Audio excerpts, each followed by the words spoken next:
In this video I'm gonna check out if we can switch lenses while recording a video on the Xiaomi 17T. So let's go to the camera and switch to the video mode.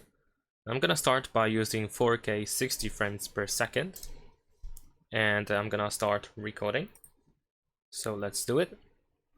And in this case, if you try to adjust the zoom, you can do so a little bit. But it doesn't switch any lenses. Now let's switch to 30 frames per second and let's start recording. And in this case, immediately we can see that we have the ultra wide angle zoom.